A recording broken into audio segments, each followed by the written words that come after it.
الحنين والرجوع ده مؤقت يا قلب اختي، مؤقت، هيرجع يفل تاني. قشطه؟ هيرجع يختفي تاني. الفترة دي هو في حنين، في اشتياق فوق مما تتخيلي، بس هيرجع يفل تاني، فاحذري. هو بس خلي بالك هو راجع من الملل. احذري، اديني بنبه، احذري، هو راجع من الملل، راجع من ان مفيش حاجة يعملها.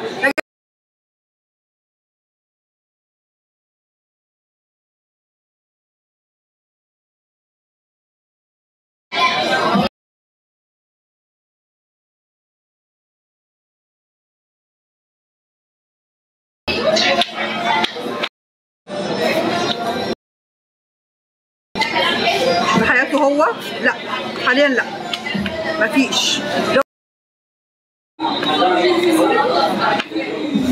هيفل يا فاطمه، هيفل، فما تعلقيش نفسك، هيفل. واحنا قلنا المشاعر، في مشاعر بس في اشتياق وحنين للوضع الفلكي اللي هو فيه. تمام؟ اصبري كمان اسبوع، 5 ايام بالكتير، والدنيا كلها ترجع لمستواها الطبيعي تاني.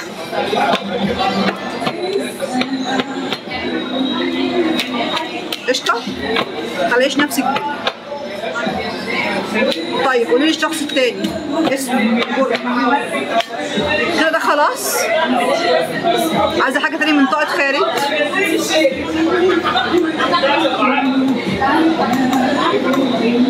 مين الشخص التاني اللي تقصديه؟ خلاص قشطه. بنوركم جميعا. طب ما تقراش كومنت يا فادي. اي ميس يو. يا هلا هلا هلا. ميرسي يا فادي.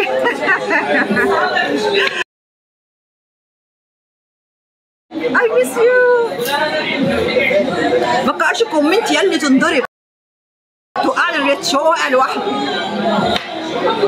اخبارك يا فادي؟ ما تقراش كومنت، القلب هيعمل لك ميوت.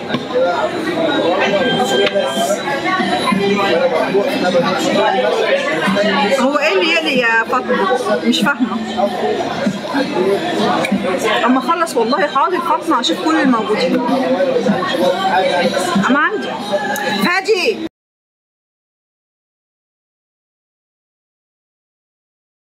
كومنت خلاص. دي هولع فيك، كفايه تكرار كومنتات. محدش يعمل لفادي ميوت يا جماعه، الادمن هيعمل لك ميوت والله. الله يحرقك يا فادي، علقتيلي اللايف. مفيش نت، مفيش نت. لا طاقتك دي ب 6000 نقطة يا قمر، طاقتك دي ب 6000 نقطة. بنت زايد ارحبوا، يا هلا بأولاد زايد. حاضر هشوف لك، بس اخلص طاقة ام زايد. يا لب أولاد زايد على الراس وربي. عباسي ارحب.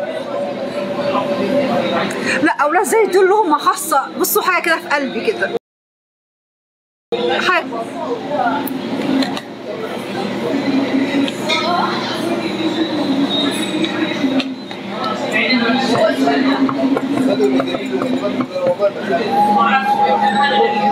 حاضر والله. مش انت عندك سؤال؟ بس غيري اسمك بالله، غيري اسمك يا فاطمه. ارستر زهقت، ما كنتش ارستر.